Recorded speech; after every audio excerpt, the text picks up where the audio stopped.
Hello, everyone. Welcome to another Inside the Draft with Greg Cosell. That's another presentation of Inside the Birds. I'm Geoff Mosher with Adam Caplan, and joining us, we're so pleased again to have Greg Cosell. This is going to be part two of a six-part series that previews the NFL Draft.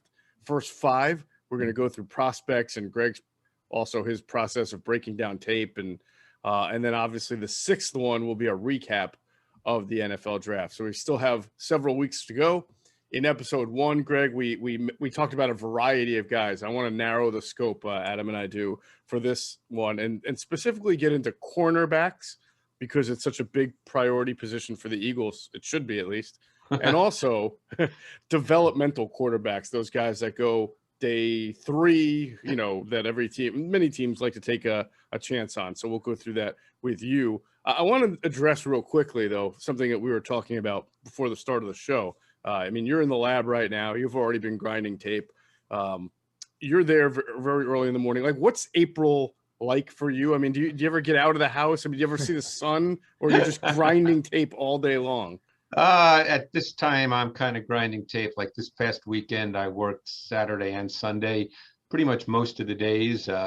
There's just too many guys, Geoff. That's the thing. There's always more guys to watch. And the thing is particularly defensive players, you've got to watch full games because, Adam and I have talked about this for years. You have to, if you want to watch a corner, you've got to watch every snap because there are many times the ball's not thrown to the player he might be covering, but how he then covers that particular receiver on a given play when the ball's not thrown might tell you an awful lot about him.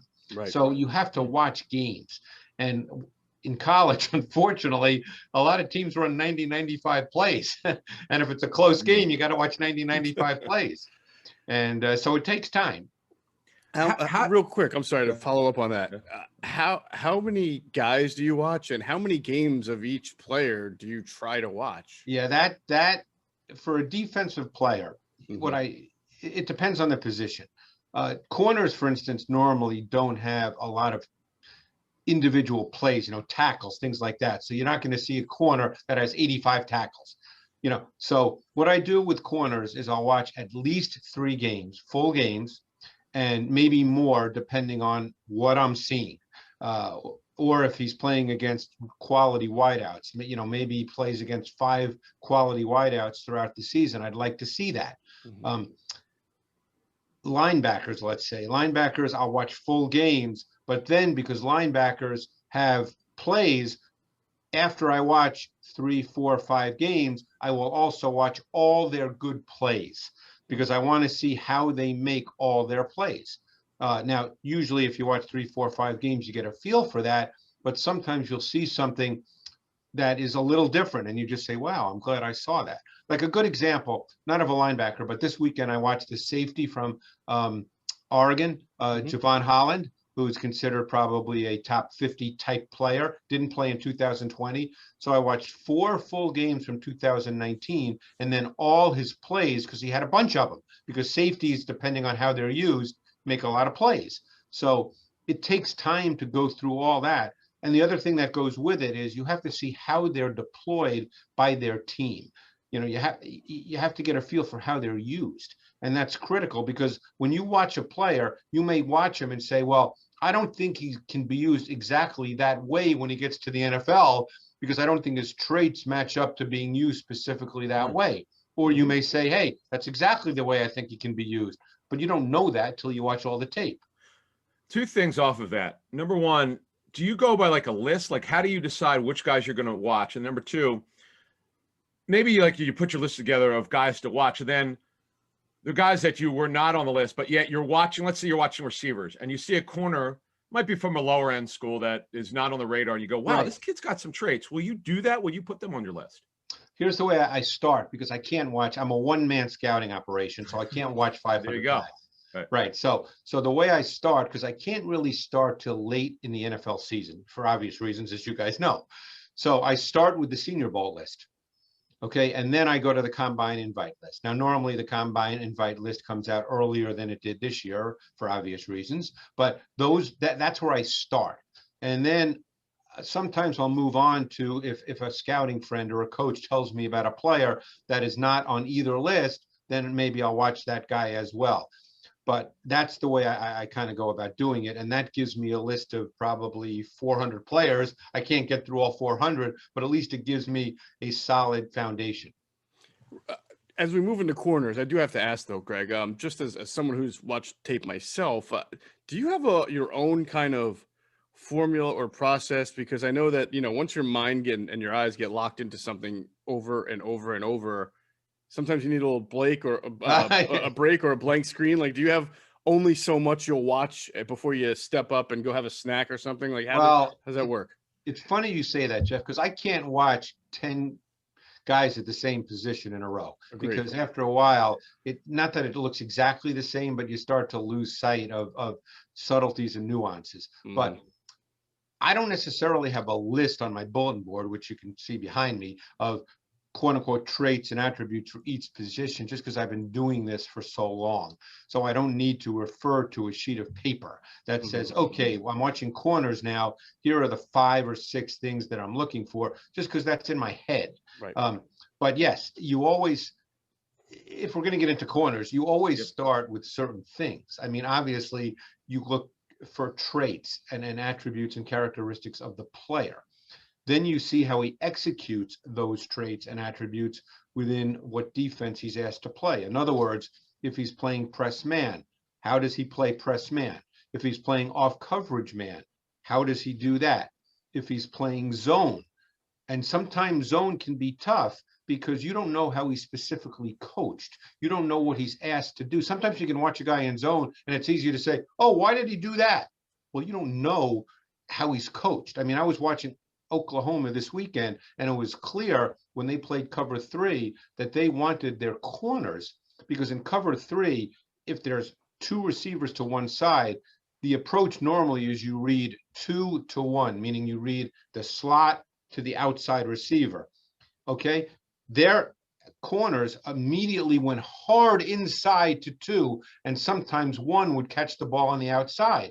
But I noticed that with all their corners. So that told me that's the way they're coached. So I can't hold it against the corner and say, gee, he didn't play cover 3 well. Because as you watch the tape, you see that's clearly how they're coached. So you have to try to figure that out as you watch tape. Will you ask coaches there or ask coaches in the NFL, hey, I saw this. What did you think of this? Because I'm saying this doesn't look good to me. What did you think of it? Like, will you ask coaches that? It doesn't matter. Sometimes I do that more with offensive guys than defensive guys, because I tend to talk to more offensive guys. You're right. That's right. So I'll ask that more of offensive guys, but defense, you have to be real careful. And look, you guys, we're all on social media, we're all on Twitter, and we all know that there's a lot of people now. I don't know whether they watch tape or they're watching highlights. I don't know. It doesn't matter to me. But there's a lot of people who make definitive statements.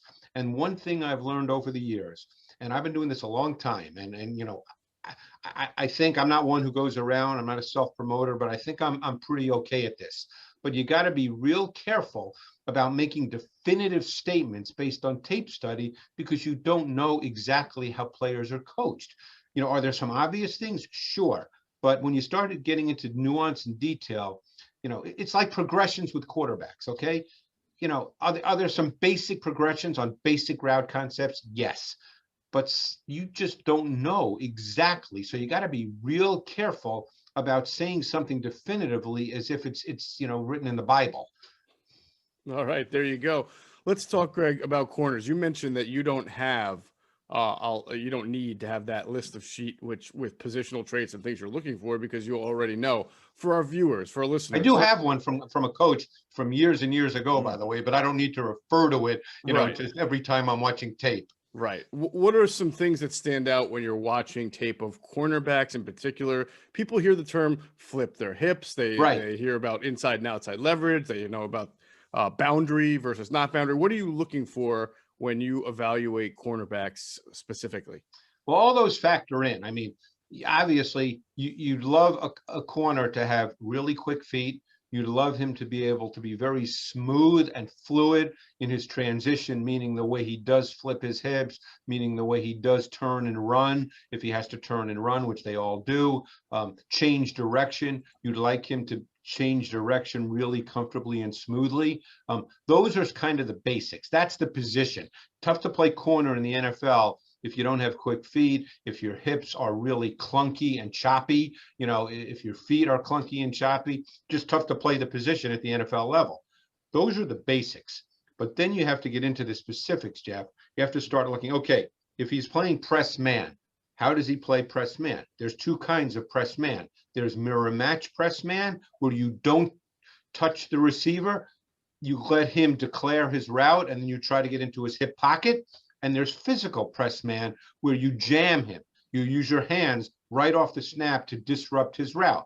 Now, one thing I look for when I watch press man is multiple things, but they all relate to balance. For corners that play mirror match press man and don't jam, you'd be surprised at how many corners lean back on their heels as their first move. That's bad, because as soon as you lean back on your heels, your balance is lost a little bit, and then you're automatically in recovery mode. So think about the NFL. Maybe in college you can get away with that. But if you're on the outside playing against a fast receiver who releases well off the line of scrimmage, and let's say you're playing against Calvin Ridley, okay? Very quick off the line, very smooth, explosive off the line. If you get right back on your heels, he will run by you. Now, run by you is a relative term. He's not going to run by you by 15 yards, but you're automatically in recovery mode, okay? Right. Now, if you're going to play physical press man, balance comes into play as well, because the one thing you can't do, if you're going to jam, you can't bend at the waist and lean forward and lunge, because if you lunge and you don't get a good jam, you're done. You're in recovery mode right away. Right. So these are just the kinds of things, and there's more. We can go on forever here, obviously, but those are the kinds of things you have to take a look at. What do you do? And I remember there's a kid, Cam Dantzler, is now with the Vikings. A guy runs a slow 40 time. Yep. But the tape is decent, and he's actually, he had to play a lot last year due to injury. Tape was good in college. Right. So how do you, if you see a 40 time, or maybe the guy shows a little slow in tape, but he's got good traits, how do you decide how that guy projects the next level when he's not quite what everybody wants? Well, that's a great question, Adam, for this reason. And it's true with a lot of positions, but really with corner, where as you know from being at the combine, people take the 40 times maybe more seriously than any position. You have to really try to see if there is a delineation between 40 time and play speed as a football player on the field. And very often there's a difference between the two. How many times do we see, whether it's receiver, whether it's corner, a guy run really fast and you put the tape on and he doesn't play that way. He doesn't play as a fast twitch player. You see that with the receivers a lot, corners too. So you have to let the tape be your guide. Dantzler, we knew, and the other thing is, we know very often that guys are not going to be burners. Okay, we just know that, but that doesn't mean that they're not fast playing the game. And also technique and reaction quickness, how they trigger, will also determine. There's a lot of safeties, for instance, who don't run fast times, but when you watch their tape, they're see it trigger guys. They trigger immediately. So their reaction and play speed is quicker than their pure 40 time. Greg, let's get into some of your better cornerback prospects here. Obviously, the Eagles at 12 will probably have some on their board. So I would think so. Yeah, you would hope so, right? So it's kind of an important position these days. Well, you would never know by the Eagles who haven't drafted one in the first round in 20 years, but yes. I'll let you make the editorial comments. I'll just talk about who are your top prospects at this position? Well, there's several, and I think very often it ends up being in the eye of the beholder. I think, and we can get into them a little more specifically, but I think Patrick Surtain, assuming there's no lingering medical, Caleb Farley, J.C. Horn. I think Greg Newsome might fit into that category. There's actually a corner from Kentucky who was an LSU transfer because he had some issues, and I can only go by what I've read. I've read he's got other issues which could really impact his draft, but he clearly has first-round traits, and that's Kelvin Joseph. So there are a lot of corners that are legitimate prospects in this draft. And by the way, the two positions that get drafted the most in recent years are corner and wide receiver for obvious reasons. Right. Which of those that you mentioned really jumps out at you as maybe your number one cornerback? Well, they all are really good prospects. I happen to just love the tape of Patrick Surtain. I think, he's one of those guys that I think, and again, because of his dad, maybe this is the case, but he just looks like he was born to play mirror match press man. Now, he can also play physical press man. He's actually a very physical player. He will tackle. I think that he's got prototypical size. He was 6'2", 208. Think about that. That is truly prototypical size. He's got elite press man-to-man coverage traits, and there's always a place for that in the NFL. So just playing off what I said a moment ago, if you can't play man-to-man coverage in the NFL, it's really going to be hard in today's NFL to be considered a quality corner prospect, because there's more man coverage in the league, because there's quicker passing games. Okay. So when there's quicker passing games and the ball comes out quicker by the quarterback, the pass rush becomes lessened and the corners become more important. So you must be able to line up and play press man. And to me, you're dealing with a guy that has high level athleticism, length, short area quickness. He can just get in the hip pocket of receivers. Now, his vertical speed is not great. That would be one area. Some people, the only area I think people who don't love Surtain would say, you got to be a little concerned about that. Josh Palmer of Tennessee ran by him a few times. But other than that, to me, he's the most complete corner prospect in the draft class. How much does Alabama's scheme transfer? How good is it for the NFL in terms of when you're looking at tape? How much does it help that their defensive scheme for these guys to transfer the next level? Well, they play a ton of press man. And like I said, you've got to be able to do that in the NFL. Now, they also play a ton of zone. The other thing about Alabama, which everybody knows with Nick Saban, is that they make as many, if not more, checks before the ball snapped than almost any college team in the country. So that means there's a mental element to these back end players. So that's something that's why a lot of people say, when players come from Alabama, they've already reached their ceiling. Right. And that's a hard thing to know for me anyway. And maybe others, feel comfortable saying that and feel like they know, but they make a ton of checks before the snap of the ball, because Saban's a big believer, obviously, in the mental part of the game. That's one of the things that separates Alabama. But I think Surtain is really geared well and set up well to step into the NFL and start from day one and be a really good corner. That mirror match press man, that's Champ Bailey used to play that. He was the master of playing mirror match press man. And Surtain kind of reminded me of Champ Bailey. Getting into what Adam said, Greg, I mean, not every school is Alabama, obviously, and we always hear in the media about college, teams being mostly zone and obviously more offensive than defensive. Is it difficult grading corners from schools that are not Alabama based on what you're seeing in the college game and how much, simplified schemes and things like that? Well, man is man, whether it's press man or off man. And obviously there's different techniques involved in both. Zone is a little different, Geoff, because zone and zone is harder to learn. Like I said, there's always techniques with any position, and there's techniques with press. But zone is harder to learn, because zone gets down to an understanding of a lot of factors that take time. It starts with whether you're to the boundary or to the field. It starts with how many receivers are to that side of the formation. What are their splits? How does that impact how you play? What are the route concepts and combinations if there's 2 or 3 receivers, to the field? And obviously to the field in college football is wider than to the field in the NFL. So how are you going to respond to the receiver distribution, meaning how many to a side, and to the splits? Because you have to determine, are you going to carry a guy? Are you going to pass him on to someone else? When do you do that? Sometimes you'll see players, they're just a little off and guys are wide open and people think it's a bust. It's not necessarily a bust. Don't forget, every zone has voids or everybody would play the exact same zone. So every zone has voids. So zone is harder to learn, so in zone, one thing you look for a lot is what we call eye discipline. Okay, where are their eyes?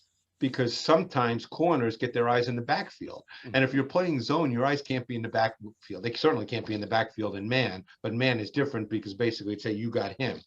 But zone, your eyes, you got to be real careful about where your eyes are. Now, a good example is, let's say a receiver is really split outside the numbers, okay? Well, if you're split outside the numbers and you're a corner, there's not a lot of room outside of him, the sidelines there. So you've got to understand that, he's likely going to run an in-breaking route because he can't really run an out-breaking route. There's not a lot of room. So, these are things that seem obvious, but, they have to be taught and drilled and ingrained.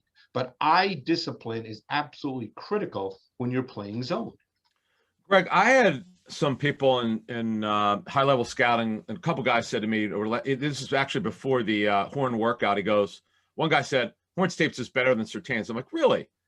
And he would go on and break it down what he had seen and when he watched tape of both. And as you've told us for years, reasonable people could disagree. Of course. So if you were someone who really liked Horn over Surtain, what would you be seeing that would make you feel that way?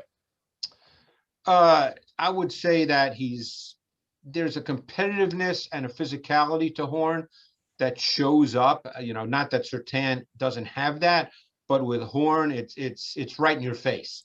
He's another guy that checks all the boxes. I mean, he's 6'1", he's 205, size, length. The only thing I would say about Horn, and I think he's going to have to work through this, he tended to get very handsy and grabby through routes. Now, you can chalk that up to the fact that he's super competitive and super physical. But as you guys both know, in the NFL, that ain't going to fly. Because you get beyond 5 yards and they're going to call flag. And there was a corner who came out a number of years ago. He was actually the 11th overall pick in the draft and thought to be a big time prospect. And it hasn't quite worked out because he was that guy and he's got a ton of PI penalties through his career. And that was Trey Waynes coming out of Michigan State. Trey Waynes, really a pretty high level traits guy as well, but he's never become great for that reason. But there's no question that Horn, and I could see Horn, Farley, Surtain, like I said, it's in the eye of the beholder. I'm not saying I'm right. This is how I see it. So it's totally in the eye of the beholder. I bet there's many that like Greg Newsome as well. He just weighs a little less. He's a little thinner and more thin framed. But, there's different guys will see it differently. And no one's right. And it will depend on who drafts them and what they're asked to do in the NFL.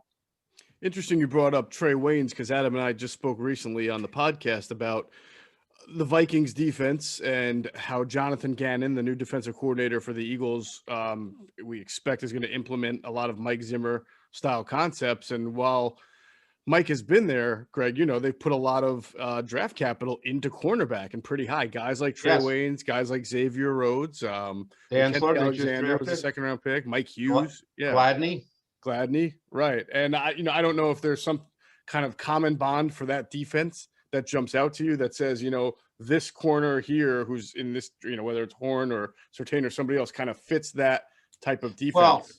Well, ultimately, if that's the case, they're going to play a lot of cover 4, which is just why they signed Anthony Harris, because Anthony Harris came from Minnesota and he's well schooled in cover 4 because that's Zimmer's foundation. And if Gannon is going to do that, then they're going to play a lot of cover 4. So in cover 4, your corners, depending on situation, depending on comfort, they can either play press or they can play off coverage. You have to be very good at both because in cover 4, your safeties are run support players and pass defenders. They're not just back end coverage players. They're also run support players. So there's going to be a lot of outside the numbers throws where your corners have no help whatsoever. So essentially, you can, there's two ways to play cover four with your corners. You can play zone technique. And again, now this comes down to the offensive formation, to whether, how many receivers are on that side of the formation. So your corners can either play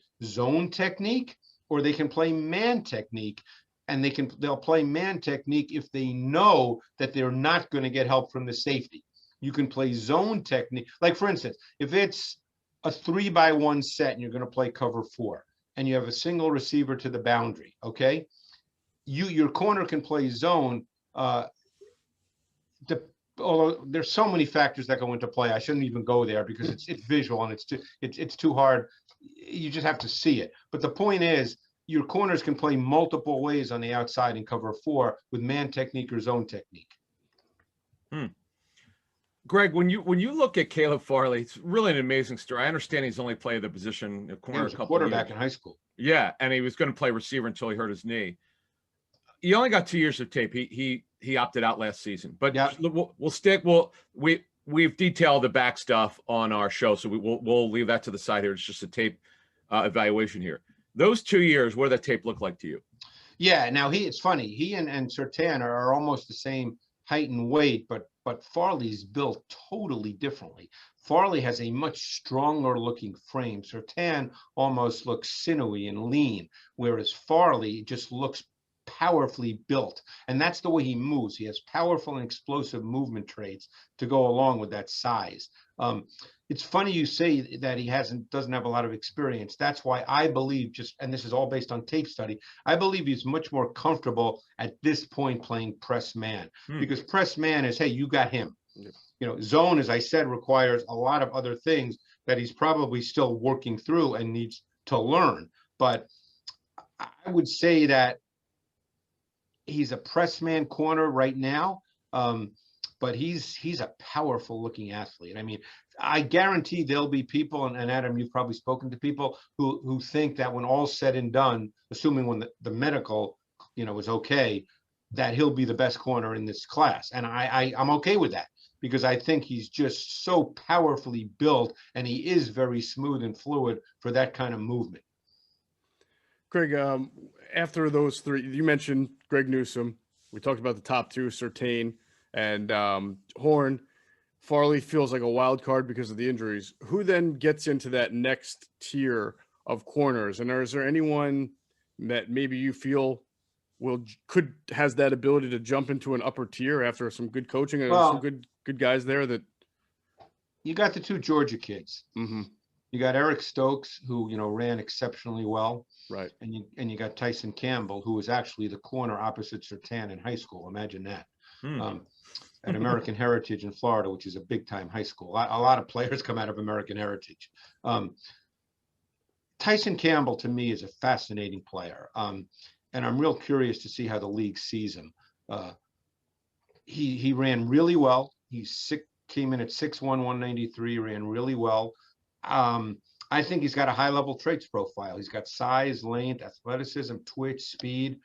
I think few corners ultimately match his overall traits profile, and certainly the level of competition he played in the SEC. Mm-hmm. Another guy that played a ton of mirror match press man, and of course Georgia features press man as a foundational coverage. He did a good job maintaining contact with the receiver and what we call staying in phase, staying strong with his technique throughout the routes. He's another guy. He's got fluid transition, good change of direction to play off coverage, because cover 3 was also a Georgia foundation. I think he's got traits to end up being a high level corner in the NFL. You don't find many corners with his complete traits package. When you look at these guys past the first round, one of the guys that a lot of scouts and so forth have brought up to me is Asante Samuel Jr. I get that he's not like real big physically, which may knock him out of the first round. Can he play on the outside at the next level is the big question, I guess. That is the question. Believe me, I don't have the answer. It's not a mathematical equation. But based on the traits, what do you think he can do at the next level? He showed, first of all, he's highly competitive, and that always shows up for a corner. He definitely showed sticky mirror match press man coverage traits on the outside. He's a smooth athlete. if you just look at the traits, yes, he can play on the outside. But here's the question. The question is this. Receivers are tending to get bigger. He's 5'10" and an eighth and 180. Now, that doesn't mean he can't play, but that means you have to understand, if you want to match him up on the outside, there's going to be receivers that he'll match up to that are 4 or 5 inches taller and that weigh 20 or 30 more pounds. So I don't have an answer for that, Adam. I think there's a corner that he kind of reminded me of. We can debate who has better traits, but I'm just talking about stylistically with competitiveness, feistiness, and about the same size. And that's Steven Nelson, who's been an outside corner for a couple of teams and actually been pretty good. So, I think Asante Samuel Jr. kind of fits to me into that category, but he definitely has loose hips. He's got some twitch, and he's got really high level toughness and competitiveness. Before we move on to the developmental quarterbacks, Greg, I want to ask you just if there's I know you mentioned the kid from Kentucky who was a transfer. Anybody else, a small school kid or someone that jumps out to you as maybe a sleeper who might not go until 3rd, 4th, or 5th round at corner? Yeah, corners, boy, I'm starting to watch so many now, and I'm trying to think because there's so many guys. Let me see if I can rack my brain here, because all I've been doing has been watching players. So, well, there's a player I love. I'm not sure he's a corner per se. Well, I'll give you 2 names. Okay. Aaron Robinson, who I really, really like his tape. I think he can play both in the slot and outside, and I think that will be team and scheme specific. Really like his game a lot. Central Florida? Central Florida. Another guy that's super competitive. Just love the way he plays. Okay. And then there's a guy who I don't know if he's a corner, and I almost think he's more Tyrann Matthew-ish, but he played slot corner as well and was really good at it. And that's Elijah Molden from Washington. I loved his tape. I watched him. He only played 4 games this year, so I watched about 7 or 8 games from last year. Again, you have to decide what he is in your scheme, but I just love the way this kid plays. There's some Buda Baker to him. There's some Tyrann Mathieu to him. But if you see him as a slot corner, he's a really good slot corner as well. It was his dad, Alex Molden. Am I wrong on that? I think you might be right. It's amazing. There's at least 5 players, corners, their dads played the league. It's pretty cool at the same position. Pretty amazing. Cool. But there's going to be, corners, they get drafted. So there's going to be 30 to 35 guys who are drafted at the corner position without question this year. Awesome. All right, let's move in. That's good to know, because obviously, Adam and I have talked about the Eagles could certainly come out of this draft with more than one corner. That's how deficient. Well, they probably, again, if they're going to, we don't know how it's all going to play out. But if they have 11 picks right now, you would think they would probably want more than one corner, but I guess we'll find out. What they need right now, they could line up with 1 outside corner. Maddox needs to go back to the slot. They need 3 outside corners, one way or the other. By training camp, they've got to have 3 other guys. Definitely. Adam and I talked about this, Greg, and we wanted to bring you into the conversation. We know you talk with coaches and, guys like Bill Walsh and been around forever. So the idea of there are some teams that draft quarterbacks very frequently, even if they have a franchise quarterback. They look to day 3 to find a quote unquote developmental quarterback, someone that they hope can maybe at least be a backup someday. Why do teams do that so much in your from what you've heard and studied throughout the league? Well, it's obviously the most important position. And, I don't think there's a brilliant answer to that other than you always want to make sure that you have that position covered, because that's the position that could take a good team right down the what. If all of a sudden your starter gets hurt and you've got to put someone out there that can't play. So you could have a good team and feel really good about your chances in a given year, and then your starter gets hurt and you're done. Or you have to totally change the way you play, and it just impacts everything about the way you've built your team. So I think that there's teams that feel that way, some more than others probably, but you're dealing with the most important position on your team. I would add this. I could just tell you, I talked to the Jags when they drafted Gardner Minshew, which is what was he, 6th round pick?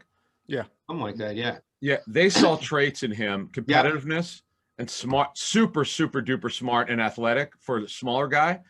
Now, he was only a 6th round pick, but Geoff, they were looking for something later in the draft that they could develop maybe into a high-end backup.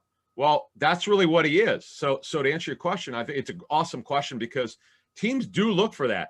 We want a developmental late rounder who could be our backup for several years. They'll go to the coach or they'll go to the scouts and say, okay, find us somebody who you really like and we'll look at and we'll take a hard look because we need to develop that backup quarterback. And I'm surprised that more teams don't do that, but certain teams will do that for sure. And the thing is, Geoff, too, let's just look at this year. You're looking at the top quarterbacks in the draft. And of course, the way everybody's talking now, they're all going to be Hall of Famers. And of course, we know that's not going to be the case. And I'm not saying that sarcastically, but, Right. History tells you that in any given draft, that even if there are 4 or 5 quarterbacks, just go back to 2018 when, what were there, 5 quarterbacks taken in the first round? It was the year Lamar was the last pick in the first round. It just doesn't play out that way. I mean, Baker Mayfield looks like a solid player. Is he going to be great? Who knows? But he looks like a solid pro. We don't know what Sam Darnold is. We have no idea. Okay. Josh Allen looks like he could be special. Josh Rosen, he could be out of the league. We have no idea. Lamar is a different player, and give a ton of credit to Jim Harbaugh and that entire organization for understanding what he is and building an offense around those traits. So he's become, in many ways, a special player. But not every quarterback. Right now we're talking as if all these quarterbacks this year, they're all going to be all pro superstars. Mm-hmm.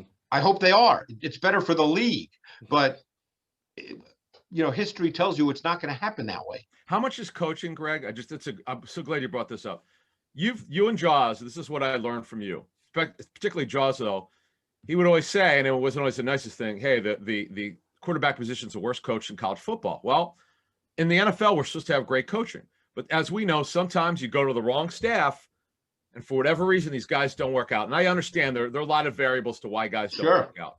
So when you watch tape over the years, is there one particular issue that you see or a couple particular issues when you evaluate quarterbacks, you go, man, what happened here? Why didn't this get developed? Like things like that. Yeah, well, this is a tough question because, I'm not smarter than anybody else about this. So I don't want people to think like, man, I know and other people don't know. Right. I've given this a lot of thought in my career because quarterback's the position that I've studied the most and that I've been fortunate enough to talk to a lot of really smart people about the position. I mean, everybody, hey, I got a list of traits here that came from a coach. Okay. Now I have my own list built up over the years, but I've got lists from coaches, and most coaches will have relatively the same list of traits. It's what value do you ascribe to specific traits and how do you coach those specific traits? That's what it ultimately comes down to. All coaches, it became easy to rip Adam Gase. Okay, that's easy, but you could find a lot of people who tell you he's a really good coach. And I know people listening to this might laugh at that, but that happens to be true, as Adam, So it's all how you coach it, and it's all how the player takes it in, both off the field and then applies it on the field. The position does get coached, but some focus on certain things more than others.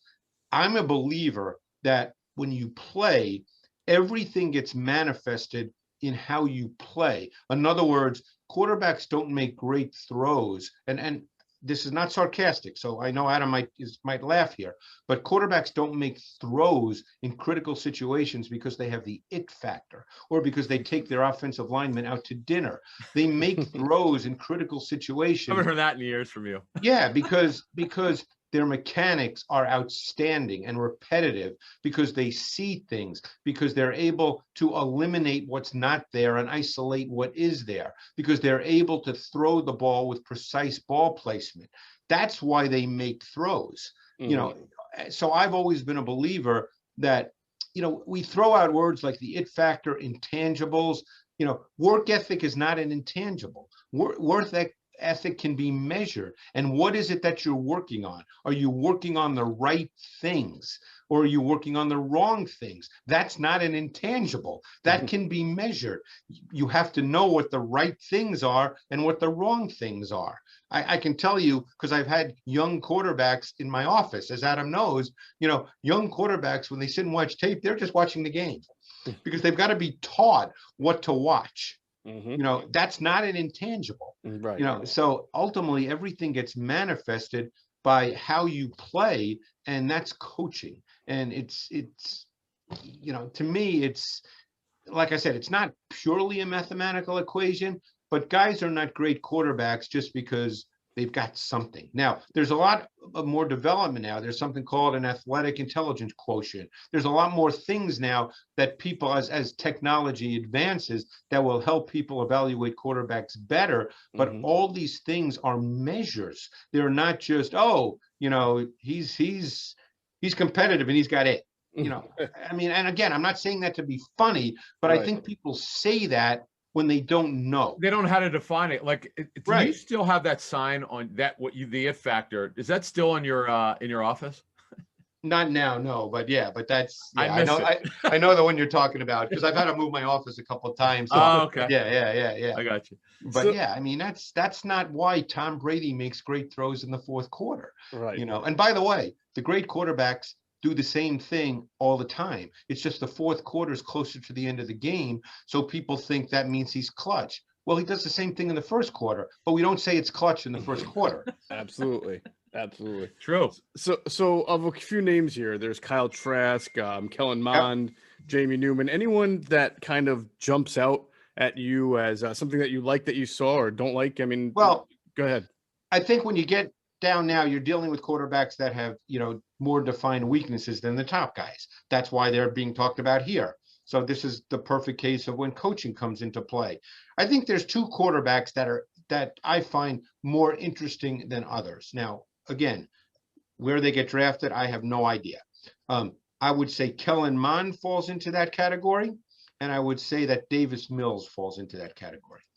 And I think when you talk about Davis Mills, you're talking about a kid that came out of the Atlanta area as the #1 pocket quarterback in America. Okay. So when you watch Davis Mills, first of all, you can say he made a mistake coming out. That's easy. He started 11 games. Do I think he should have played college football? I do, but that's not relevant to the conversation. He does possess traits. Okay. You're dealing with a guy that showed that he was a pocket passer with a plus arm. His game was a little mechanical. His ball placement wasn't what it needed to be. His progression reading wasn't what it needed to be. I happen to know this because I know people on that staff. But he looks really pretty throwing the ball. He's got clean footwork. He's got clean mechanics. He's got a very easy delivery. If you're being old school, and I know people say, hey, you got to get the old school thinking out of your mind sometimes, but if you're being old school, he looks the part. Right. So the question is, can all that be developed and put together? Now you've got to know the kid. I don't know the kid. I mean, I've heard about the kid. I don't know the kid.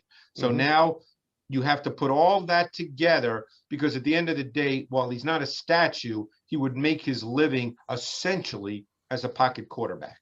So much of that now is what you can teach him so that he can win before the snap of the ball. See, guys who can't move really well, this is a Mac Jones discussion as well.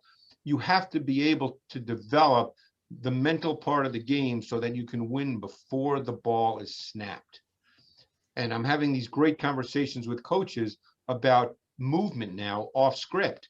Whether it's a necessity, whether some still see it as a luxury, and I'm getting all kinds of different answers, as Adam knows, because he's talking to coaches as well. Some think it's an absolute necessity. Some still think it's just a luxury and you don't absolutely need it. There was a term, I believe it was either you or Jaws, but I believe you came up with, and I use it a lot, and I definitely give you credit, the ability to create functional space to throw. Yes. To me, that is what pocket movement's all about. You don't need to be able to run. Brady is the ultimate at it, and Peyton Manning is probably #2. Would you say, and do you see that still with quarterbacks there? Because it's sometimes hard to evaluate these from quarterbacks in college. You don't see it as much. See, now we're in a situation where quarterbacks have grown up and they're more and more athletic now. So what happens is quarterbacks tend to move quicker. And that's something that, maybe there'll be a metric for that down the road. But that's one of the things I really study when I watch quarterbacks is, do they need to move? Because as soon as you move, you break down the design of the play, which coaches work 16, 17 hours a day to put together. And they want the offense to be run the way it's designed because they feel that there will be a throw. So quarterbacks move prematurely. And I know that Pro Football Focus has what they view as a stat for that. I don't know what their system is. Again, I know how I do it, and I know when I see it. So, when I see, like, Deshaun Watson is a great example of that. He's obviously a very, very good player, but he's still looking to find that balance between staying in the pocket and making throws and then moving prematurely, which is why he gets sacked so much. One of the reasons anyway. So you have to see tape for that. But, I think it's a fascinating question going forward, because what happens on 3rd and 9 when the defense wins tactically? And let's say they get someone in clean, or they get a blitzer right on your running back right away and the pocket breaks down. Mm-hmm. What happens then? Is Mac Jones going to be able to do something? I'm not saying he can't, because I think Mac Jones moves a little better within the pocket than he might be given credit for. He's not going to run out of the pocket and make a special play. Right. Right.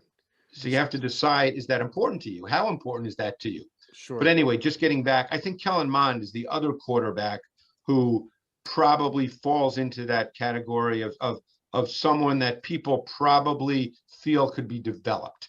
Now, he's a fascinating evaluation. First of all, he holds the ball too high. That'll be changed immediately. He holds the ball right under his chin. You can't do anything athletically with your arms up right under your chin. Just try doing that. You can't. Which gives him a very mechanical and robotic feel. That's going to have to be changed. He's not a bad athlete, but at his core, he's a pocket quarterback. I think he's got a strong short to intermediate arm. He's got the willingness to turn it loose. I think if he becomes a looser, freer thrower by dropping his ball carriage, I think that will allow him to drive the ball better, because right now his deeper throws lose energy. But I think that's a function of how he throws, because he's so tight with his throwing motion. He has real bad upper body stiffness, but that's because of where he holds the ball. So I think it's like Aaron Rodgers when he came out of Cal. That was the whole Jeff Tedford thing. All his quarterbacks held the ball, right up here. And then, you can't do anything athletically, just try to run with your arms up here. And McCarthy, I had asked McCarthy, this is how long ago, this was 12 years ago, at the combine, I said, hey, I know you don't need him, you have Aaron Rodgers, but what would you do if you were going to coach or draft Tim Tebow? He said, look, I can only compare it to Aaron Rodgers. I lowered his carriage point. You have to. I had him drop it because you can't function. It's just like you said, it's you funny. You can't do anything athletically with your arms up there. Yep, had to be moved. Sure. Yeah, so I think those two guys, Jamie Newman's very interesting as well to me. Obviously didn't play this year, so I think that hurt him from a draft perspective, because I think he's got traits. I'm not saying he would have been a top 10 pick. Who knows? Let's say he had a phenomenal career season at Georgia in the SEC. You never know how that works out. I mean, look at Joe Burrow from his junior, his second to last year to his last year. Look at what happened with Zach Wilson. You never know. So, I think Jamie Newman has traits, and I'll be very curious to see where he gets drafted, because, look, if he did it for health reasons, there's no way I'm questioning that whatsoever, believe me. But I just wish he would have played, only because it would have been fascinating to see him play in the SEC. Excellent. All right, that was a lot of great breakdown. Cornerbacks, developmental quarterbacks. That was, I think we gave you as much as we can. Greg, we appreciate the time. We'll do it again next week. I love these conversations, Geoff. I really do. Wonderful. This is what I love to. I mean, again, like I said, I don't want people to think, hey, I know and no one else does. That's not the way I do my work. Adam has known me for years. I work my tail off, but I just love these football conversations, because there's so many ways in which they can go. And there's, to me, this is philosophical, intellectual, and academic. That's what it is. That's why I love football. That's what we brought you in, man. It's really like an academic game to me. I just love these kinds of conversations. Definitely. Well, we'll work on a lifetime extension for you here with. I think you should. Yes. Like you can become the Bill Self of Inside the Bird. Oh boy. Yeah. As long as you can pay me his salary. Well, then we'll have to work on that. All right, that's been the latest edition of Inside the Draft with Greg Cosell. Again, every Tuesday morning on the Inside the Birds platforms, 6 a.m. from now until the last week of the recapping the draft. Greg, we thank you again for coming on. We'll see you next week. For Adam Caplan, I'm Geoff Mosher. Everybody have a great rest of your week.